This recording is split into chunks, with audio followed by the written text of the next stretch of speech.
আসসালামু আলাইকুম রহমতুল্লাহি ওয়া বারাকাতুহু। সমস্ত প্রশংসা, সমস্ত তারিফ সেই মহান রব্বুল আলমিনের জন্য, যে মহান রব্বুল আলমিন আমাদের সবাইকে ভালো রেখেছেন এবং তেনার হাবিব সাল্লাল্লাহু আলাইহি ওয়াসাল্লামের উম্মতি বানিয়ে পাঠিয়েছেন। সেই মহান রব্বুল আলমিনের প্রতি সবাই শুকরিয়া জ্ঞাপন করি, আলহামদুলিল্লাহ। ভাই দেখেন, কিছু সংখ্যক ভাই প্রশ্ন করেন যে ইমান কাকে বলে আর ইসলাম কাকে বলে, আর ইমান আর ইসলামের মধ্যে ফারাক কি।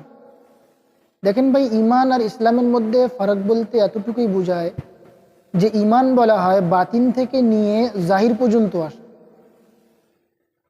আর ইসলাম বলা হয় জাহির থেকে নিয়ে বাতিন পর্যন্ত নিয়ে আসে।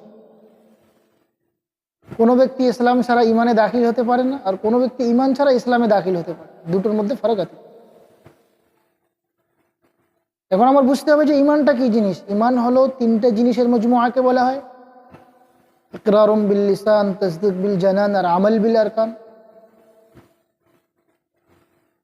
দিল দিয়ে, জবান দিয়ে ইকরার করা, দিল দিয়ে সত্য মানা, আর আমল বিল আরকান, নিজের আজায় জওয়ারা দিয়ে আমল করা।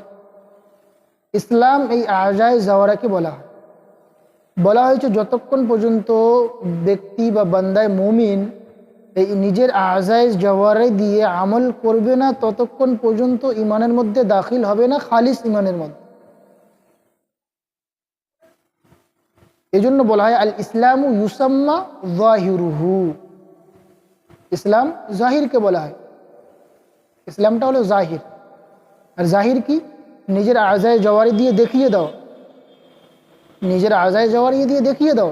যেরকম নামাজ পড়া, রোজা রাখা, হজ করা,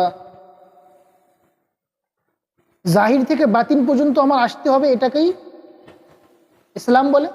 আর যখন আমি বাতিন থেকে যেতে পারবো তখন ইমানের মধ্যে দাখিল হবে।